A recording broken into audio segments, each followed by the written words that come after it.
going to start this forum. Welcome to the League of Women Voters of Dane County Forum on Moving from Eviction to Housing Stability. My name is Sue Jenick, and I'm a member of the Dane County League Board. I will be the moderator for the forum this evening. This forum has been prepared by the Social Equity Team of the Dane County League, which was created last year in response to a member survey showing that members wanted the League to more deeply address racial and social equity. This is the first forum presented by the Social Equity Team, which consists of Program Chair Pat Patterson, Chair Eileen Nettleton, Sue Dottle, Louise Robbins, Nancy Scherer, and me. Technical assistance this evening is being provided by Amanda Kruger. Resource materials containing more information and links to organizations working on eviction can be found on the League website. The next forum planned by the Social Equity Team is Low Income Housing, What's Next, which will be presented on April 12th. You will receive more information about the forum in March. Our expert panelists tonight include Revel Sims, Assistant Professor at UW-Madison, who will discuss his study of evictions in Dane County. Erica Lopez, Director of the Eviction Defense Clinic, will describe the eviction legal system. And Robin Serino, Director of the Tenant Resource Center, will describe assistance available to tenants, including federal pandemic rental assistance. I will introduce each panelist before they speak. We will take audience questions after all have spoken. Questions should be entered in the Zoom Q&A section, which should be at the bottom of your screen and not in chat. Our first speaker is Revel Sims, an assistant professor in the Department of Planning and Landscape Architecture and Chicana and Latina Studies program at UW-Madison. He focuses on the dynamics of urban change and the shared roles of property owners, financial institutions, and the state. He conducted a study of evictions in Dane County up to 2016 and will present us with some updates of that work tonight. Welcome, Revel. Hey, thank you. Can I go ahead and start the presentation? Please. All right. Okay, and here we go. Okay, hopefully everybody can hear me okay. Today, what I'd like to do is give a broad, but I think fairly detailed eviction picture of what we know about eviction. And so I'll do that by covering 4 different topic areas. One is about eviction and eviction data. The other one is about eviction patterns. The third is explaining eviction and sort of about the causes of it. And lastly, the consequences of eviction. So first, eviction is important to understand is not a singular event. Eviction is a really complex phenomenon, and only a portion of all eviction cases end in a judgment or the removal of a tenant. So informal evictions often involve landlords threatening a tenant with a formal eviction filing or the non-renewal of a lease. So eviction can encompass a number of different aspects of a displacement process, and some of which do not end in displacement at all.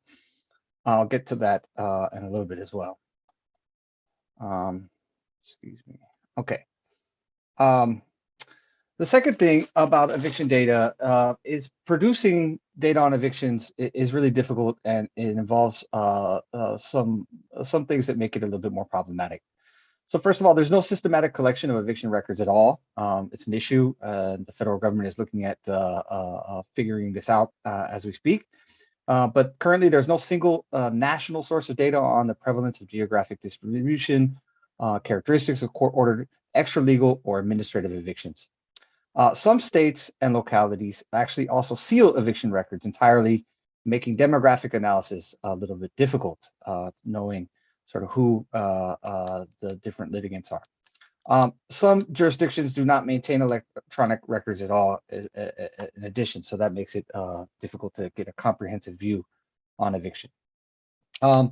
What we know about evictions, a lot of it comes from researchers themselves, and lots of different kinds of researchers, academics and non-academics alike. And they produce data on eviction from publicly accessible court records for the most part. And there's significant movement toward this end to make this data a little bit more accessible.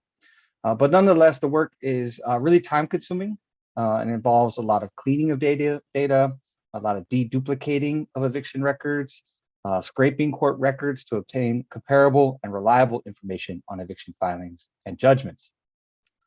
Another issue that makes the studying eviction a little bit difficult is that there's really a sort of patchwork of laws governing eviction, generally at the state level.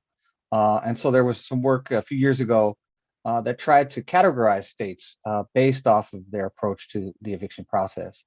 And this work separated states basically on whether the laws were explicitly pro-landlord, implicitly pro-landlord, implicitly pro-renter, excuse me, or explicitly pro-renter. And this separation gives us sort of 3 protectionist states, essentially 13 protectionist states, essentially, that are pro-renter, pro-business states, 17, and sort of a contradictory mix of the rest. And it's interesting to note that Wisconsin is listed here in this study as a contradictory state.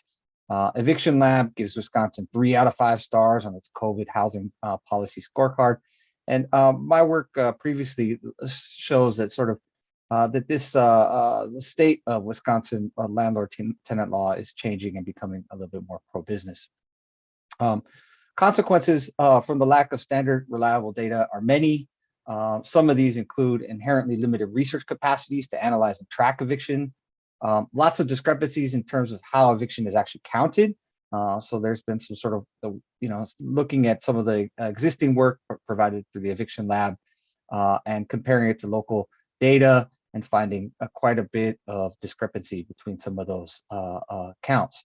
And lastly, of course, is the collective action response. So how do we work with government and community organizations to mount an effective response to things that we know very little about? So what are the eviction patterns?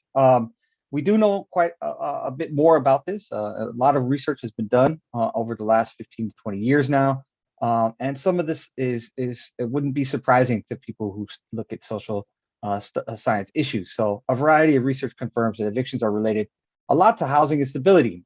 They tend to be concentrated in economically distressed neighborhoods and disproportionately impacting lower income and single female-headed households, especially those with children. But it is important to note that it's not just about poverty. Eviction is a highly racialized, predominantly anti-Black phenomenon. And this is a common finding that we're seeing in the literature, in particular as it relates to the racial composition of neighborhoods and where eviction occurs.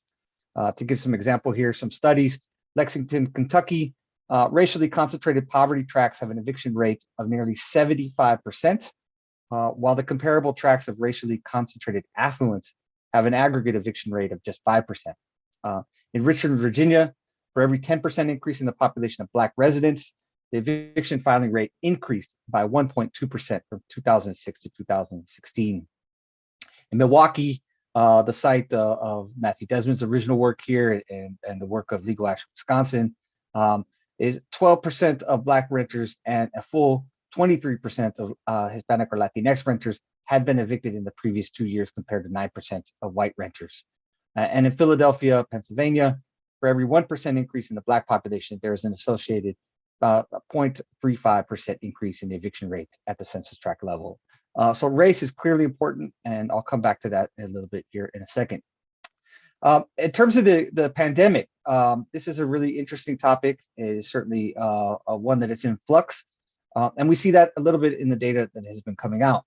Eviction during the pandemic is essentially uneven, so it looks differently in different places. And that might be the result of local policy efforts. But it's also less than might be expected due to some policy intervention. So we see here from a national study of 6 states and 31 cities produce some results that show that less than half as many eviction filings as we would expect over the same period in a typical year. However, the same study showed that in some areas, eviction filing rates were close to historical averages, for example, in Las Vegas, where they're at 91% of the historical average overall. But folks in Boston, community organizations have been pointing out how eviction during the pandemic has also predominantly affected communities of color. So they point out in their work about 70% of Boston evictions that occurred during the first year of the pandemic occurred in communities where Black and Brown residents constitute the majority of renters. Here's some data from the state on Wisconsin, looking at this graph here, eviction filings from 2019 to 2021. And you can see here a little bit of a trend.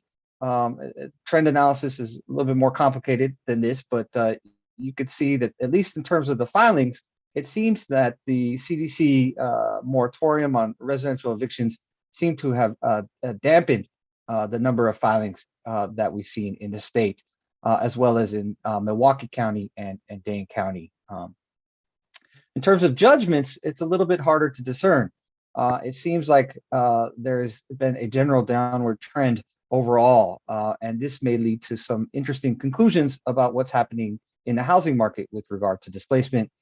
Something that I saw previously in my data is that maybe landlords are turning to the non-renewal of leases rather than the eviction process itself.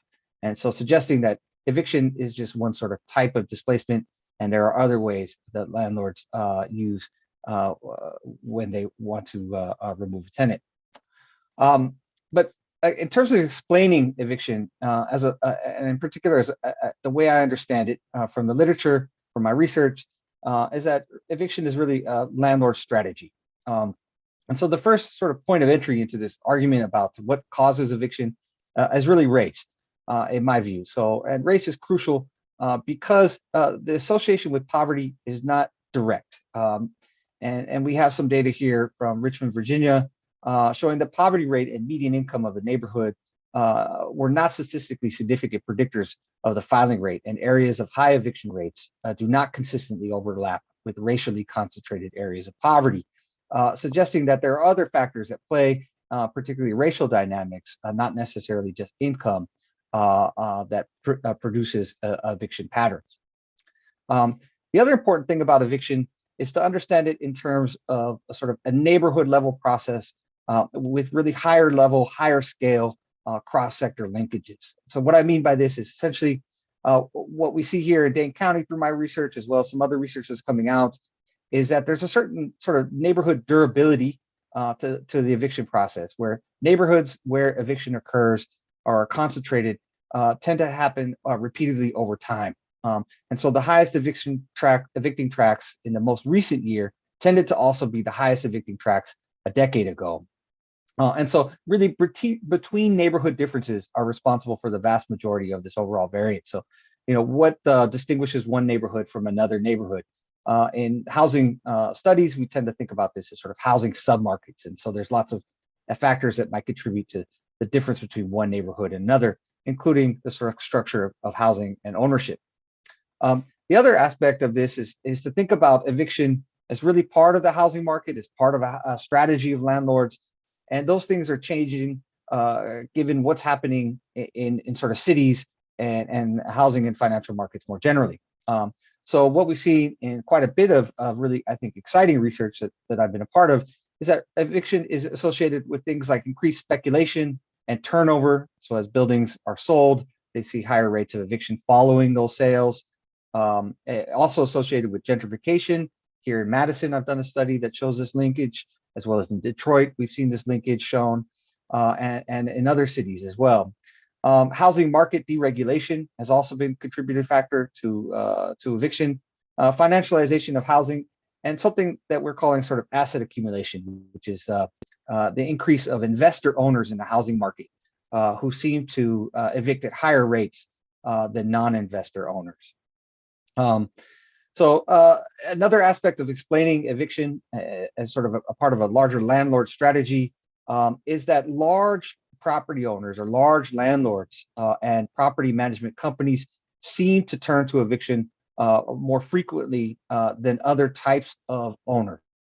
So we see that in a number of places, for example, in Fayette County, Lexington, Virginia, essentially cumulatively, the top 10 landlords represent 21% of all eviction filings. In Cleveland, Ohio, Fayetteville, North Carolina, and Tucson, Arizona, the top percent of residential parcels produced 41, 60, and essentially 84% of all evictions. And in Dane County, some work that I did a while ago showed that about 100 plaintiffs account for over half of all cases. So these are really evictions are really concentrated in larger landlords, and certain landlords are evicting more than others. Part of this is being explained by what eviction researchers are calling serial eviction. And this is sort of the repetitive filings against tenants. Not all of these end in an actual eviction where somebody is issued a judgment and then they're removed from the premises. Is sort of a pattern of filing evictions against particular tenants over time. And so some of the way that people are talking about this in the housing world is sort of a function of landlords' desires to sort of correct behavior or impose monetary sanctions on low-income tenants and tenants of color in particular. So here, large landowners and large property owners are really important in the process. As we see, owners of larger properties may employ mechanistic, routinized filing behavior, essentially. And we see this maybe here in Dane County, since property management companies make up a large percentage of eviction filing cases, and also in other places. And also this may be the turn towards more investor owners in the rental market who are relying on large property management companies to handle screening and eviction processes. So for example, in 2014, nearly 1/3 of households associated with eviction filings were filed against more than once from the same address. Each eviction filing translated into $180 in fines and fees for renter households. The average tracked effectively raising monthly housing costs by 20%. So, and some analysis is pointing towards eviction as being a way of sort of monetary sanction to sort of raise rents to a certain extent, in addition to making sure that rent is paid. And so one, I think, really enlightening way of thinking about this is the function of debt through the eviction process, as well as the role of the state and police in handling evictions. So here's a pretty nice quote, I think, about serial eviction. The process of eviction shifts the landlord-tenant relationship from owner-renter to creditor-debtor, with the important consequences. By redefining renters as debtors, filing assists in rental collection by leveraging the police power of the state to materially and symbolically support the landlord's collection efforts. So a really important aspect that links landlords, large property owners, investment owners with the state and increased debt and indebtedness of low-income tenants. So finally, the consequences of eviction. This is another important area of the research, but really the damaging effects of eviction are numerous and varied. Certainly it affects your immediate housing situations, but it also affects your future housing prospects. So here in Wisconsin, your rental history is essentially available through CCAP. And so landlords routinely screen tenants or prospective tenants on CCAP. And anything that was in the past, an eviction filing, an eviction judgment, a stipulated dismissal that may come up in CCAP is available to landlords, and there further reduces your housing options in the future. Homelessness has been connected to eviction, but certainly also greater threats to personal safety due to increases in crime, both at the neighborhood level as well as the household level, as households are pushed into more uncertain futures. Job loss has been connected to eviction. School turnover, certainly its relationship to children, is a major factor. And this we see in other things, other ways that it manifests itself in our psyches and our bodies, deteriorated health, mental illness, and very importantly, community fragmentation and trauma. So some of the really amazing work from Mindy Fullilove that points to sort of the way that displacement, not just eviction, but eviction being a part of it, can really disrupt communities over the long term and introduce sort of levels of trauma to folks who experience displacement. So, and that's what I have for you there. I'm looking forward to talking more.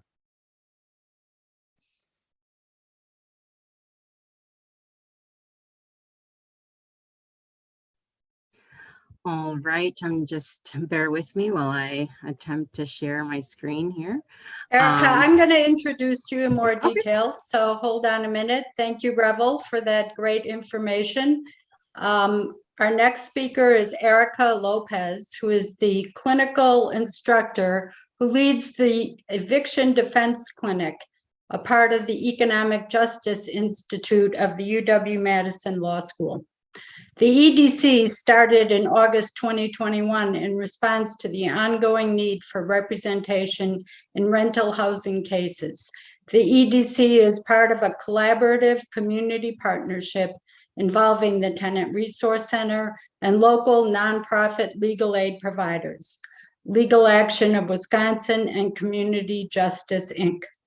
The goal of this partnership is to provide and expand legal representation and other support, such as rental assistance, housing navigation, and community resource navigation to low-income Dane County renters facing eviction. Okay, Erica, thank you. So I just want to build upon what Sue just said. You know, the Eviction Diversion and Defense Partnership, the EDDP, it's a little difficult to say, but this was born and built upon prior work at Legal Action of Wisconsin. So, you know, Revel did mention some trends, some downward trends, and I believe that in part, that is due to eviction defense projects in both Milwaukee and Dane County that started, you know, at about 2019 and earlier than that in Milwaukee. And so, you know, what this is an experiential learning experience for students wherein we provide high quality legal representation. But this is also emergency disaster relief. You know, this is to tide the effects of the economic devastation that we'll see for a really long time due to COVID-19.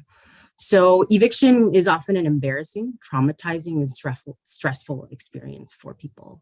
When I used to walk into, before COVID, court, it was a sea of brown faces, all of the litigants, all of the defendants that were there being evicted, and now court staff. Now we have one court commissioner of color who's also bilingual.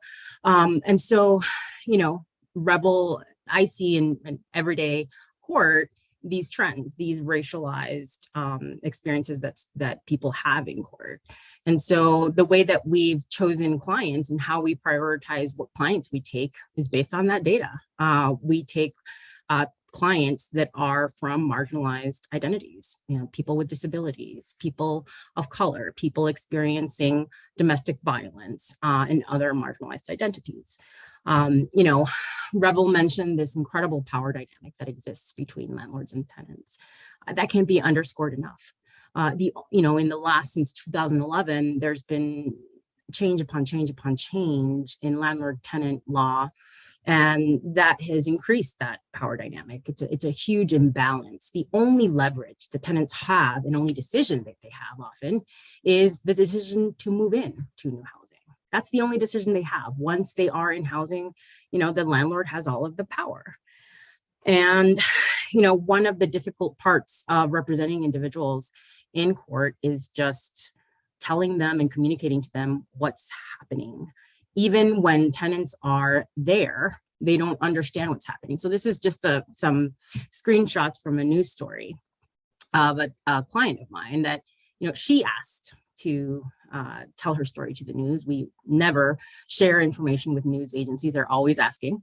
And she was just so outraged with what was happening that she decided to share her story with a news organization. And as we see in the background, we have, you know, lots of boxes packed. She decided to move to, and, you know, building upon Revel's work, displaced and moved to a new home that wasn't convenient to her and her child's school. And what's happening is that, you know, just to build upon what Revel said, the courts have become sort of a debt collection, an arm, a debt collection agency for these for-profit organizations. They certainly use the courts in that way. And so when Sue asked me to present about eviction procedure, this is, a really long process that begins first with a notice being issued, either a behavioral or, missing rent, that's pre-filing. And then once that notice is up, a landlord can file. The summons and complaint has to be served. They have to get notice. Often landlords in general are not providing adequate notice to tenants that they have a case in court. And with the technology that's available now, that's a little ridiculous, given that, people can be reached on social media, via text, via email. There are multiple methods of communicating this. And somehow, landlords sort of bank on people not showing up. And then we have that return date. It's the initial hearing before a court commissioner. And what's really tough is, helping people navigate through this process and even just telling them about this process because of the jargon that's used in court. When you walk into court, using words like return date, setting this case over, stipulation, trial, motion hearing, all these things don't mean anything to my clients. And so in part, what I'm doing is, not only helping them with, navigate that process and make sure and ensuring their rights, but we're also letting them access their rights substantively by actually helping them understand their procedural rights. That's one of the most important things. And so people often have a right to a jury trial, and they don't know that. In order to access that, for instance, you have to notarize a fee waiver. You have to print that fee waiver. You have to print a demand for a trial by jury. Our clients don't have a computer. They don't have a printer. During the pandemic, libraries that do have free printing were closed or maybe only open by appointment. And so this process is woefully unavailable to tenants. So eviction court is only held in small claims. The idea is that this is supposed to be accessible. So when people think of court, they think of Judge Wabner, and this is essentially informal like that. It's very, very informal. And so it's supposed to be accessible, but it's also summary. And what that means is it's supposed to be really, really quick. And, my next few slides, I'll cover how fast it does go for a family.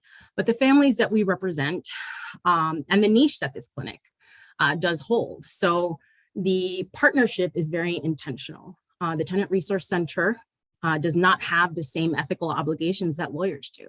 And so as such, they can ask, they can solicit clients, which we're not allowed to do. We're not allowed to be ambulance chasers, but the Tenant Resource Center can contact people and tell them about this incredible free resource. And so there are some ethical rules around that and other things that it helps to have this multidisciplinary partnership. And one of the things that, I'd like to outline in this entire timeline, as you see, there are literally hundreds of statutes that I could cite, going through the termination notice expiring, summons and complaint, return date, trial, jury trial, post-motion hearing, motion to reopen, appeal, second, all these things don't mean anything to you, right?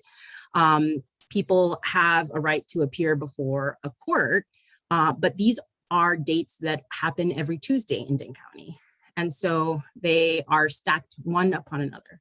Maybe someone will have 10 minutes to try to work out their case during Zoom. Right now, court is happening via Zoom, and that can make it really difficult. It actually poses a huge barrier for people that aren't really great with technology.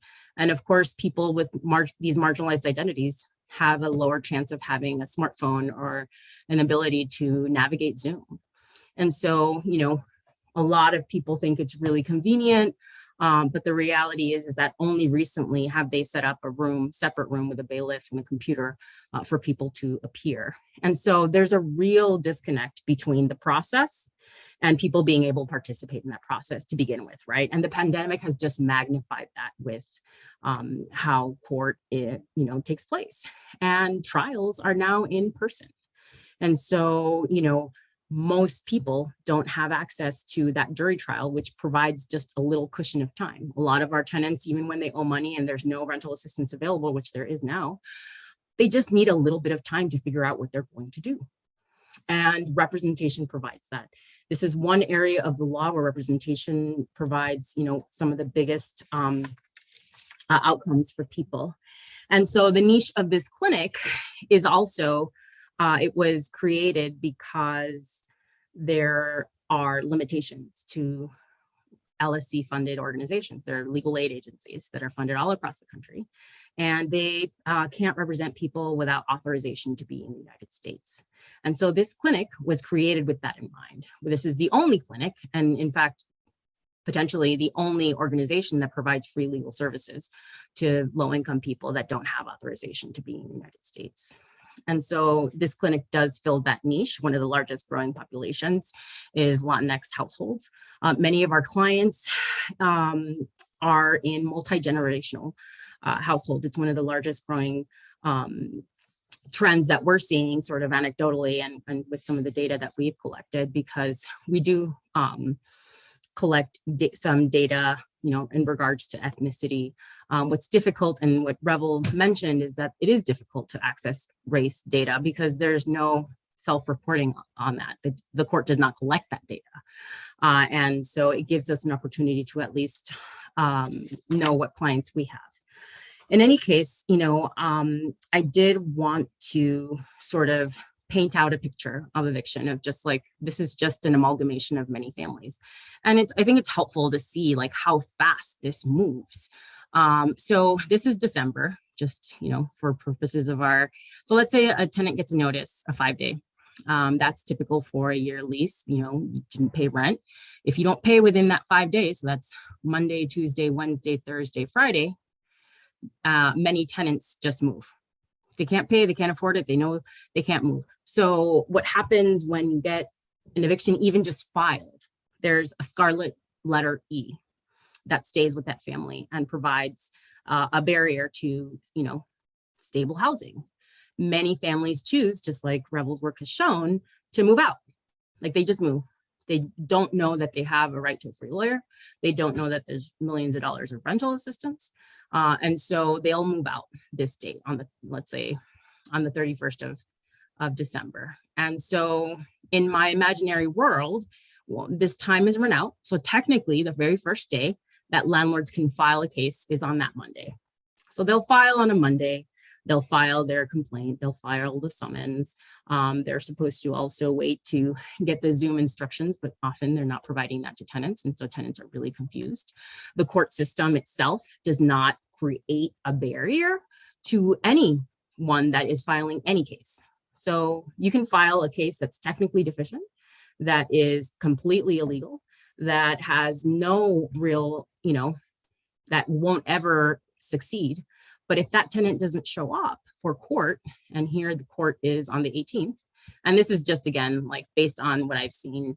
So the landlord will file on the 3rd. The tenant has to be served at least 5 days before the return date, which is that initial hearing.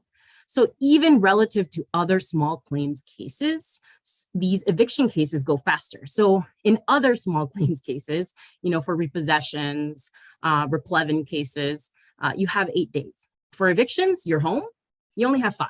So as long as you get it 5 days before, you're okay. You can find a lawyer, no problem.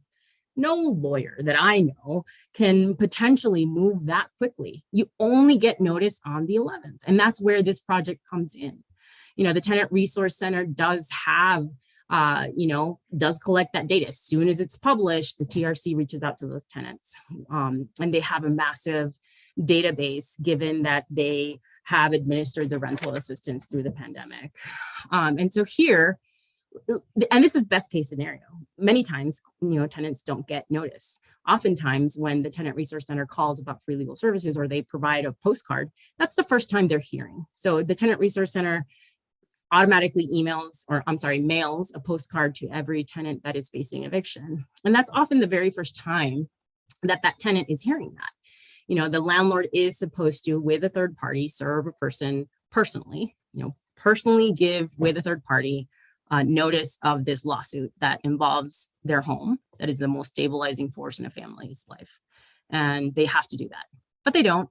And so many of the cases that we defend are based on service, and either they'll serve the documents late, they won't serve them all at all, and then they'll post them on your door. It's really embarrassing to get that notice if you're in a building. And then let's say on the 18th, you have court. If you're 10 minutes late, it's over for you. If you're 10 minutes late. Landlords, however, somehow get a little more grace. And so the courts in general are stacked. They're stacked against tenants. Even if, we do have a commissioner of color, after 10 minutes, he will issue a default judgment for eviction. Let's say you were having technical issues. Let's say your internet ran out. Maybe your data is slow. All of these things can lead to an eviction. And without a lawyer, you're never going to be able to reset that eviction. That eviction will stay on your record, even if it's dismissed, for 2 years. And that's a recent win from the court's legal services and Access to Justice Commission has, asked the courts to sort of purge that data after 2 years. And so that makes it difficult to collect this, this publicly available information and data. So what's happening in Dane County is that every Tuesday, we have court, there's 5 to 6 cases heard at a time. So you have to wait. So if you take off from work, you can be waiting up to an hour sometimes, depending on who's there. And so if you're at work, you're told, well, it usually takes 10 minutes, but it could take longer than that. My return dates often take half an hour if you're negotiating with the landlord. At the return date, you're supposed to try to work it out. But these are high pressure situations. People often, don't know what their rights are, and they'll agree to anything to stay. And then they agree to unrealistic agreements on this date. And so when you have trial the following Friday, how could you possibly get all of the documents you need, all of your witnesses together? Even for a lawyer, this is an extreme challenge. It really is unbelievably fast, because by the time you file and by the time you have trial, the statute state it has to be 30 days, but it's often far faster than that. And so there's no reason why the courts have to administer their court system that way. They're meant to administer justice. And what they do is they administer a court process faster than anywhere else in the country, I believe. In New York City, now that there's right to counsel, there is 30 days. People get an automatic stay of 30 days by the judges. And so what we're seeing with this sort of project providing legal representation, it's sort of a pilot project. And it really is at the cutting edge of national trends, because it's only cities like Seattle, Philadelphia, Baltimore, New York City that provides a representation at the eviction action. So, really, that's the picture of eviction. It really is devastating. It is a scarlet letter A, for renters, because just as Revel said, it does create an incredible barrier to housing. But I'm just going to try to be brief, and that was the end of my presentation. Thank you so much. Thank you very much, Erica. It's a lot to cover in a short amount of time. I want people to know we will be going until 8:15 tonight, so we'll make sure to get to your questions. Our next panelist is Robin Serino, who is Executive Director of the Tenant Resource Center and has a deep understanding of the impact of eviction on the lives of individuals and families, the legal rights of renters facing eviction, and how Madison and Dane County are addressing rental assistance through the federal pandemic funds. Welcome, Robin. Thanks so much for having me. All right, let's do this. We'll move through some pieces here. All right, hopefully everybody can see that. So I'm going to move through this a little bit quickly and talk about kind of what's going on with the housing crisis response efforts. As Erica mentioned, these are emergency response pieces, and I've mixed in some pieces of data with eviction. As mentioned, TRC is the organization in Dane County that collects those pieces. We have been at every eviction hearing since the last 20 years. So we have a good amount of data collected. So with that said, I'm going to move through a bit of background and timelines around the pandemic, because I think sometimes that's a little bit confusing. We've been in this nearly 2 years. Time no longer exists for most of us. I'm going to talk a little bit about the funding sources and where all this money came from. When before pre-pandemic, we saw about maybe $250,000, about $250,000 for eviction prevention, where now we're seeing, pushing upwards of $100 million in Dane County. I'm going to talk a little bit about the local programs, specifically Dane Core 2.0, which is what's going on now for rental assistance, as well as the Eviction Diversion and Defense Partnership. And then some outcomes and just observations that we see at the TRC. We have a little bit of a unique view and opportunities, because I'm hopeful that you all walk away from here motivated to get out there. I assume if you're connected to the League of Women Voters that you are doers. So with that said, a little bit of background. People kind of forget that it was back in January, nearly 2 years ago, that first case of COVID was confirmed here. In Dane County, it was relatively quick, just a few weeks later, and we didn't know about that, most of us, unless we were connected to Dane County. We knew that at TRC and started getting concerned about what's going to happen. We closed our doors on March 12th. We've been closed for nearly 2 years. It's a bit heartbreaking to most of our staff to have to not have open offices for people to walk into. When Governor Evers declared that public health emergency, we called a meeting immediately to start to figure out how for the next week we would move to remote so we could get back open. 2 years later, we're still trying to figure that out. We've never not been in the community, and we've watched things like the Dane County Circuit Court close and move to Zoom court, which has been really, really different. That is a place that our staff has been able to be in person to walk people through and navigate court. That's been deeply effective over the past 2 decades.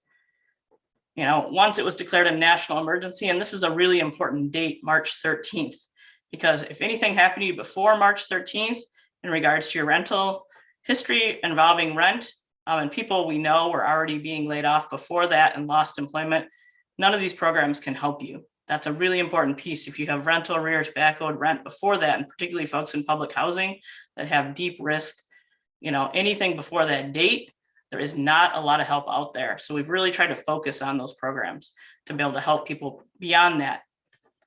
So we saw pretty quickly the first bill pass. This was an astronomical bill, the CARES Act, as most of us remember. This was something that we've never seen funding like that in the history of our country. So from that, we had a little bit of hope, and we started to talk to the county about how can we do that. We saw an eviction moratorium statewide here. We were really hopeful, but during that whole time, evictions were still allowed to be filed with the courts. We saw a closure of the courts, thinking, okay, this is great. We're going to hold off on evictions. Maybe we get a break. But at no time during all of that were evictions not allowed to be filed. They may not have been rent cases. Rent cases were still allowed to be filed and were dismissed. But again, as both Revel and Erica mentioned, these things go on CCAP, which is our public forum where people can look and see. Even if there's a case filed and dismissed, the next landlord, because of our housing shortage here in Dane County, will look at that and say, you're too big of a risk. We have 98,000 renter households here, and right now we have a 15,000 household shortage. So folks who are low income, 15,000 units short we are. It's the pick of the crop of what we have here. So if you see something like that on CCAP, that's a problem, and most likely you will not be rented to. We also saw some protections trying to be put into place of saying, hey, late fees for non-payment of rent, debt cap, our Department of Agricultural Trade and Consumer Protection said, let's hold off on that. We know there's rental assistance coming. So we thought for a minute, that's really great, because one of the things we see is rent being increased by a large amount, on average about $180 per month. So those fees, we thought, okay, well, we're getting our feet underneath us. Tenant Resource Center was contracted in that summer to provide rental assistance through the Dane County CARES Emergency Rental Assistance Program. We had $10 million to get out, and man, did we get it out. We got that out in 3 months' time through, no matter what it took. I am incredibly lucky to work with a team, some of who are on this call, to have done that, who've answered those questions and answered that call. September 1st, we saw the CDC of that year issue a moratorium. The problem with this moratorium is it wasn't automatic. Tenants had to take action and they had to qualify for it. We had to do a lot of work there to make sure people were aware, hey, you have to fill out this paperwork. You have to deliver it to your landlord, and landlords could still file eviction. They could challenge that. There was no protection in place unless you took action, unless you had the ability to understand it. As Erica said, all of this jargon for folks with legal terms is really confusing. After that, right at the end of last year, or 2020, again, time doesn't exist. We saw the CARES Act, the Consolidated Appropriations Act, which they just started calling the Act, because all these things are floating out there, right? So that was the next piece of assistance where we saw stimulus checks as well as a deep degree of rental assistance. So when the CARES program closed down, because it was only operational, we only had enough money, that $10 million lasted us less than 12 weeks. So for a good period of time in that fall, there was no rental assistance happening. There was a CDC moratorium, but not a lot of protections for tenants. So come 2021, a year ago, we became operational February 18th. With that massive amount of time, those 4 months that there was no real big rental assistance running, we were flooded, 4,000 applications within the first 48 hours. We couldn't keep up, but we kept going. And we have some data around what it looked like for eviction filings. Unfortunately, we saw in the summer that the Supreme Court decided to end that CDC moratorium early. That scared us. That got us motivated to get the Eviction and Defense Partnership launched. We used every effort we could to lobby for that funding, and we've been applying for it for the last 3 years. We finally got a little bit of teeth to it and got some funding and got up and running. But what happened was we had a week to turn that around. For anybody who does program development, most program development takes somewhere between 2 and 5 years to become solid. So they quickly snatched Erica Lopez away from legal action, and she had 1 week to get an eviction defense project up and running with students. It was a massive effort for all of us. We were lucky to have Community Justice Inc. and legal action in there, but unfortunately we are deeply under capacity. So we had some break there where Tenant Resource Center stopped operating the first DANCOR program, and DANCOR 2.0, which had been in the works for months and months, which involves 2 other organizations, Urban Triage and Community Action Coalition. There was a slight break, but in that break, it created confusion in the community, but they're up and running and they're doing it. As of October 1st, the county program launched. So we're all up and running. We now have 3 organizations and these attorneys, which is great. So I know a lot of people have questions. Where's all this money coming from, right? It's really confusing. Like I said, that first one, the CARES funds, $2 trillion. $2 trillion, it's almost unbelievable, right? Then we had another 900 billion and then another $1.9 trillion. And much of that money, these acronyms, which housing loves its acronyms, these are the different types of things, but each of these different programs comes with different restrictions and different requirements. So it gets very confusing out there for tenants as well as for organizations that are trying to run these programs. So locally here, I think, again, there's a lot of confusion, right? Most people are like, what's happening? There's WERA, which people hear about, Wisconsin Emergency Rental Assistance. There's the CARES program, there's the CORE program. So within Dane County, this is a quick breakdown of all the money that's been available to date. So we have about 60 million to date, and we have about another 50 million that's kind of hanging out in the state. One of the things about all this rental assistance is we have to spend a certain percentage before we can get more money. So we are what's considered an entitlement community. Dane County is, as is Milwaukee County. That's based on what our housing market looks like and what our income looks like. So that's good news in a certain way, bad news in another way. It's good news we get a lot of funding, bad news because it doesn't really mean that it's a great picture for our tenants here.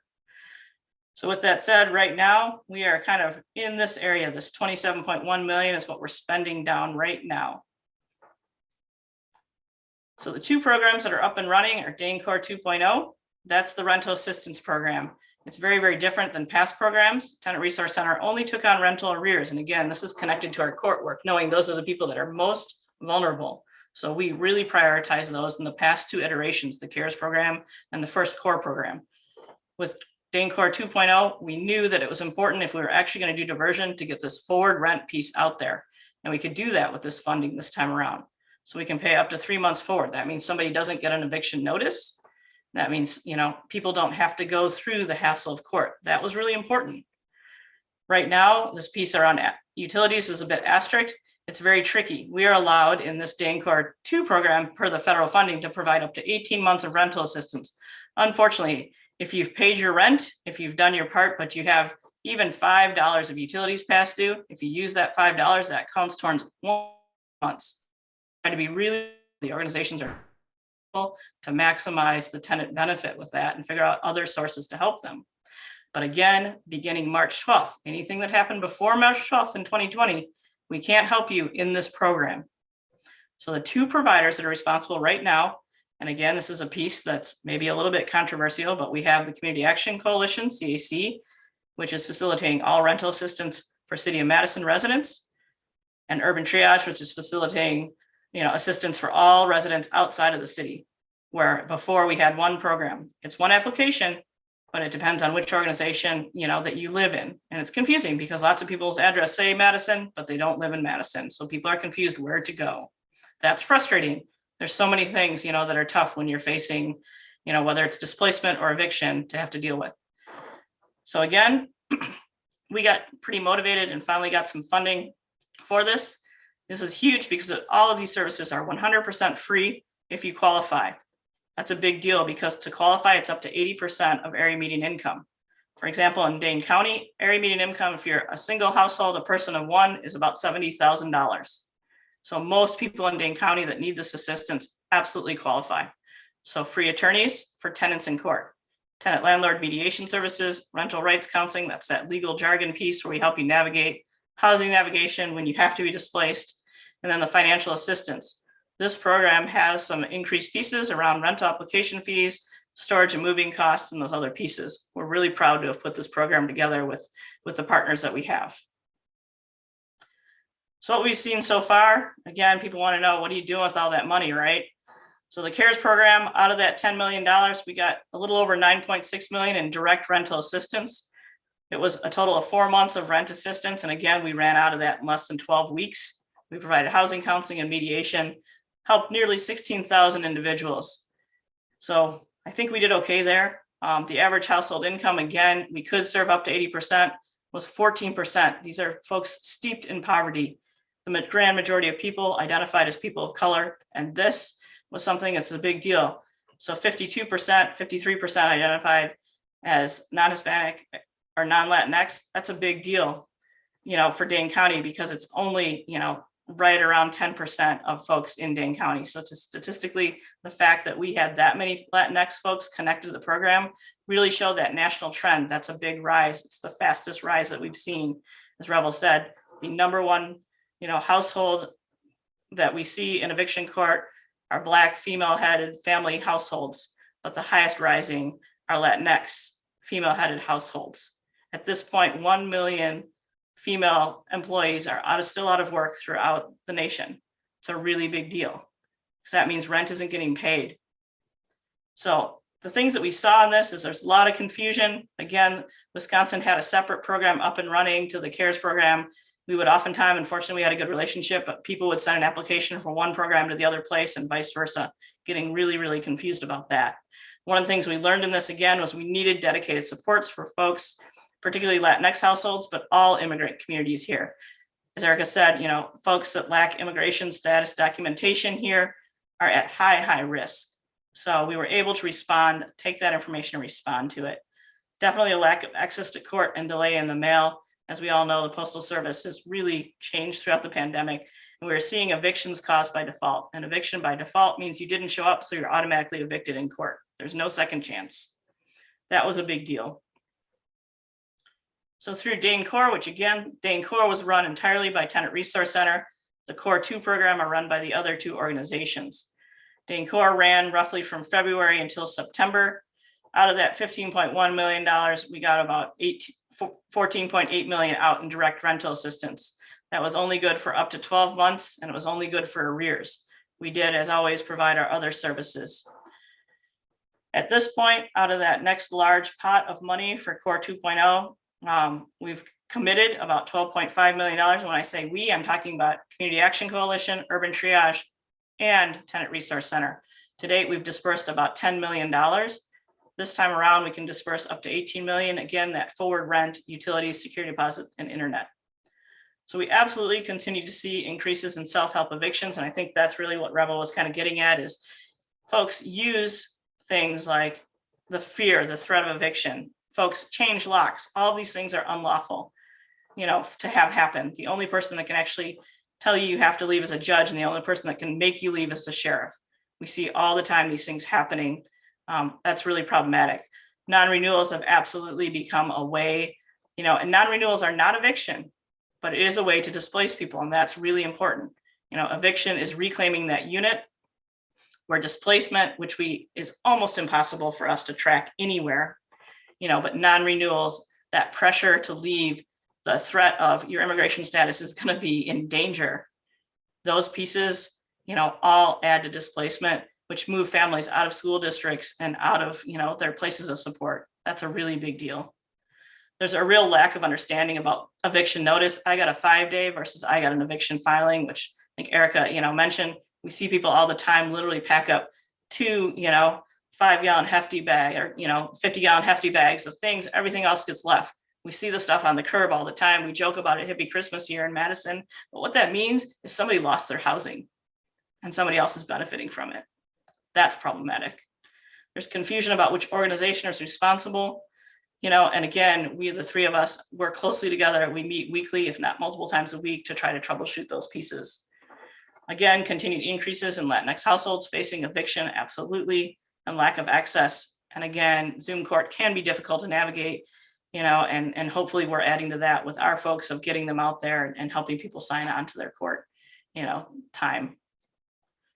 So again, kind of quickly, the EDDP, our new project that we have going on, we have about $4.5 million in financial assistance, mostly funded through the city, but some of it is not. Here's the kicker. This is a pandemic. In regular years, we need about $4 million in regular eviction court to keep people housed. So we are not really getting ahead here, but we're holding steady. Right now, we have about $1.8 million in legal service funding, which is really a big deal. That's that piece around getting tenants represented. It's about half of what we need. So that might be a thing, right? So 4 organizations, again, great partners in it. We're building capacity. We just literally can't. There are so few housing attorneys out there that know this stuff inside and out. And we treasure the fact that we have them, connected to us closely. We are adding social workers. That's a big piece that people don't think about. The amount of things that social workers can do as far as reasonable accommodations, for folks, particularly folks in public housing, is big, as well as the Tenant Resource Center is still adding support staff to do this work. We can operate through 2023 through this pandemic, which is what most of the funding is kind of there for, but we have about a $6 million shortfall right now. So we're working on that. And we definitely have increased tenant representation. So tenants are the defendant in these cases and landlords are the plaintiffs. So that's, an important distinction. We used to be about 3% pre-pandemic, and we're right around 40 to 50%. So each week when I see that, I feel pretty grateful because I know at least there's an even board there that people have some help. So this other column here just kind of shows 735 cases is what these attorneys have taken on. And in total right now, there's about 6 attorneys working on this. So on average, an attorney, and I certainly can't speak for Erica, but I push them 4 cases a week is what we'd like to see. It's a lot. It's a lot trying to connect with that every single week, week in and week out. And folks' cases sometimes are set over. So there's some weeks that these guys have 10 or 12 cases just because, they've been pushed on to another week. So I have some information here, the number of days. So this 169 number, that's in 4 days. And if those 4 days, we spend 5 hours in court each day. So if you do the math on that and the amount of time you have to come up with an agreement and decide what you're going to do for your housing, I know what it looked like firsthand. I know what it looked like for my mom, and she would have promised anything away, made any agreement that she could pay for to stay there. And that's what these folks face. So here's the big piece, eviction data. Revel, has looked at some of these pieces really thoroughly from 2000 to 2016, a really important emerging trend when he talked about, that there were 100 folks responsible or 100 property management companies responsible for 50% of the evictions. As of 2019, which is our last regular year, right? 10 property management companies were responsible for 34%. 10 for 34% of all evictions. So that's a big deal. It's a big change, and it's really concerning. When we saw before, about 10 property management companies were responsible for only 18%. So that's huge. These numbers, again, when there's asterisks by them, it means that they added court days. The court at its will can add days in. So if there's too many cases, like there is 211, and again, like I said, these happen on a Tuesday in 5 hours time. So if there's too many, they'll add some days in. It's usually another Monday. So when they do this, we have extra days. But as most of you look at your calendar, you can see sometimes there's only 3 Tuesdays in a month. Sometimes there's 5. And these are the cases that are heard on that Tuesday. in those 5 hours for someone to make a decision about what they're going to do with their family and where they're going to go. So I think some of these trends are important to know. August is typically our highest month of eviction, followed by January, which is why I listed January up here. And the reason for that is August is move out month, and oftentimes leases run, if they don't run on move out, because we're a college town, they run on the annual calendars. We see a lot of evictions in those times. All the orange is when there was a moratorium in place, so there were some added protections. So with that, here's some things you can do. Your voice, really important. Stuff you hear tonight, hang out at the restaurant, tell your neighbors, bring this stuff up at dinner, talk about these pieces, right? Obviously, you already know if you're connected to League of Women Voters, use your vote. Your time is so important to us. TRC cannot exist without volunteers, nor can any of the other organizations that do this work, and donations, obviously. That's all I got. Hopefully I'm somewhat within time. Thank you so much, Robin. At this point, we're going to go to our questions from the audience.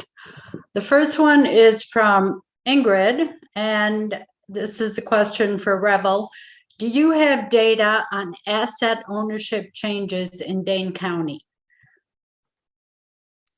We're looking at that. I got some data on ownership from the county. Actually not from the county, but just the data on the county. And so one of the things we're doing right now is looking at the evictions at particular parcels and looking at the ownership characteristics, turnover characteristics, and other things like housing quality issues that come up. So it is available. The data that we got, we had to purchase it. But there's probably other ways to get it through the assessor's office. Thank you. Okay, the next one is anonymous.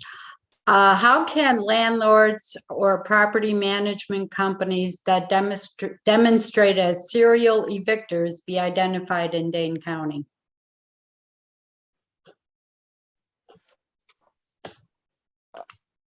Yeah, for you, Revel. Can you answer that?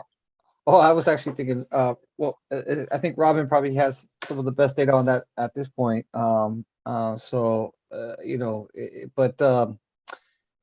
work on that is older. What I'm doing now is at the parcel level. So it's a little bit different than looking at who is filing the case and using that as a way of distinguishing, who's doing it. One of the issues with property management companies is that they manage a lot of properties. Obviously, some of them are really big market actors. And so it's hard to know sort of a little bit more about those properties. And so looking at it from the parcel level allows us to see ownership details.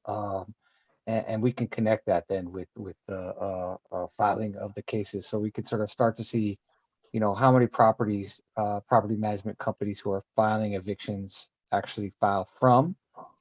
Which gives us, some more data, including the units. So the number of units, all these building characteristics, when the buildings were sold, previously if they were, all that becomes really important to figuring out serial filers and actually sort of who's doing the filing. Robin, do you have anything to add to that? Yeah, there's some work being done by a couple of groups that we're getting ready to launch a website on, there's been several tools that come out of the pandemic, like who's my landlord and what they're connected to. So upcoming EDDP project will be to launch that mapping to show who's connected and what the evictions are. Our hope is that it's in real time so that folks know and can connect to their elected officials about, hey, this thing's happening in my district. Let's talk about it. So it's coming. Great, thank you. From Karen, I think this is for Erica. What are the legal reasons for a landlord to evict a tenant? Well, Robin hit on this a little bit where, certainly there has to be some kind of breach, and that could be a behavioral breach, like a breaking of a rule or not paying rent. Or no reason at all at the end of a lease term. There has to be no reason at all. Often these reasons are discriminatory or, because they want to re-rent or renovate and re-rent and gentrify and raise rents in general. One of the silliest reasons I've seen, which is, backed by HUD is smoking. Sometimes smoking in the sidewalk, it can be an actual reason for eviction. Oftentimes if they're on the property, they're actually not allowed to smoke on CDA public housing facilities. That's actually a real reason to evict someone, even if they're outside. I mean, it's really, ridiculous, particularly when these units and buildings have often been smoking for several years. So it's hard to tell. I've had to go into the unit and try to smell. Like, is it smell? Does it smell fresh? This is old smoke. Really tough to prove, but it is a way to get, evicted. Noise complaints. It's hard to prove where those come from. Is it your neighbor? If it's a building, is it someone else? But there are any kind of, it's supposed to be a material violation. What that means is a serious violation. But, smoking, according to HUD, does rise to that level. Wow. Okay, now we have a comment from Molly. What I see happening is landlords using month-to-month leases, which require no legal process if they want to get rid of a tenant. You see that also, Erica? Yes. So these month-to-month leases are really somewhat terrible for tenants because, the landlord only needs to issue a 28-day notice to terminate that tenancy. Now, it's supposed to be given at a specific time and given, properly, served properly in a manner that is outlined by the law. But for no reason at all. What happens a lot for these tenants, though, is that if they call building inspection, so Rebel's working on building, unit condition issues. If someone calls the building inspector, they can actually just issue a 28-day notice and not fix the unit. And that's retaliation, even if you're paid up in full. So even if you actually owe zero rent. And so there are often discriminatory reasons and reasons of retaliation for, calling building inspection, and people are evicted. So this is a terrible position for tenants to be in. They don't have a protection of a lease agreement. It's just an agreement that where you pay rent every, it could be week to week, day to day, as long as you pay rent on a daily basis. And so landlords tend to try to use this to sort of, again, exert more control, even more control over the tenants. So I have a question, and that is, if a tenant is eligible or qualifies for the Dane Corps monies that are available, is that a defense to an eviction? Potentially. For instance, if someone, so what I've argued is when someone gets a 5-day, if within that 5 days they apply for Dane Corps, I think they've cured, because a landlord then potentially has to do nothing to get payment. And so my argument, and I don't think that it's going to be a very good one, but there is potential discrimination, income discrimination. There is a state law that requires landlords to accept any source of income. And so often what happens is that judges are like, well, they have to apply, they have to get it. There's a terrible Section 8 case out there that definitely decided that Section 8 was not income discrimination if someone did not accept Section 8. But this is slightly different, and the regulations citing rental assistance and source of income specifically include rental assistance. So I think that would be a case that's ripe for the Court of Appeals to decide and certainly establish that, denying rental assistance is discriminatory. And so as a matter of course, we try to find any kind of leverage that we can.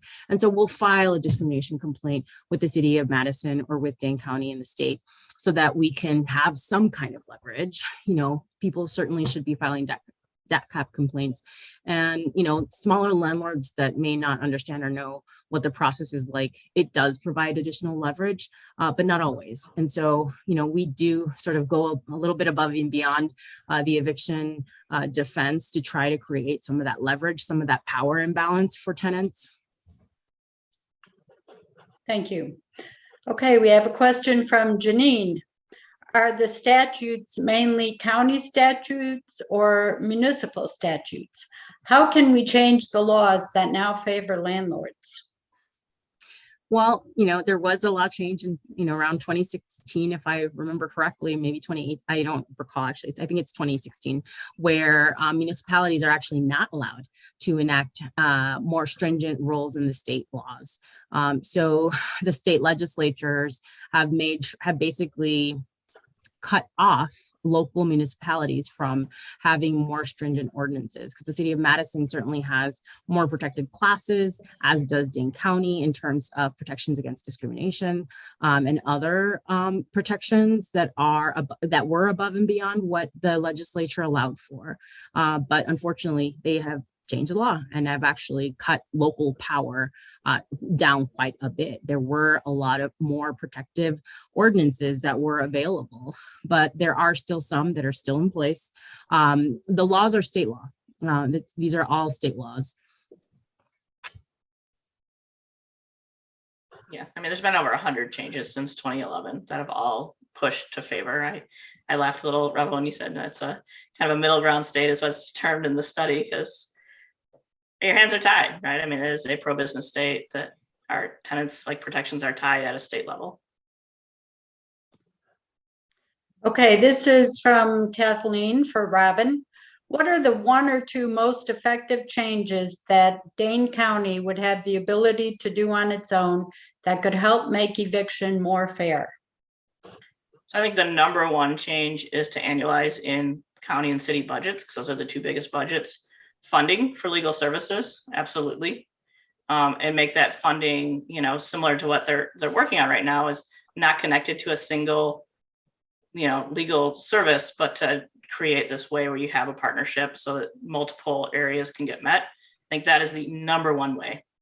The number 2 way is to make sure there's always court navigators available. So when there aren't attorneys, because, we would need about 12 to 15 full-time housing attorneys to provide free legal service for right to counsel here, which is a couple $1 million a year. But what you can provide is just people to navigate the court and make sure that they know what their rights and responsibilities are. So I think those are the 2 biggest pieces to annualize some sort of funding in both the city and county budget.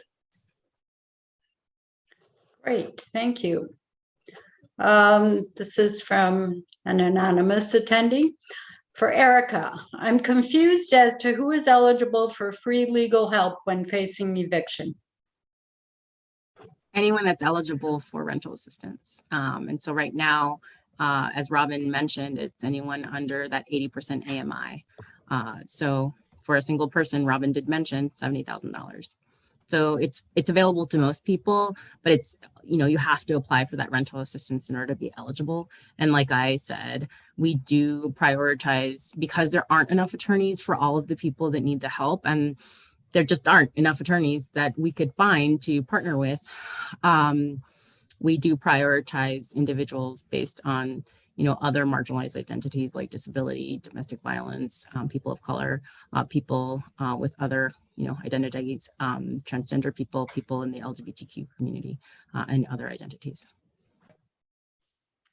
Okay, That's all the questions we have time for. I want to thank our panelists for all of the information that you shared with us, and also for the wonderful work that you're all doing. And I want to thank our participants for joining us in this important discussion. On March 16th, the League will present a workshop with Braver Angels, an organization that promotes civil discourse across parties. On April 12th, the League will present a forum on low-income housing, What's Next. Information about these events will be available on the League website. Thank you and good night.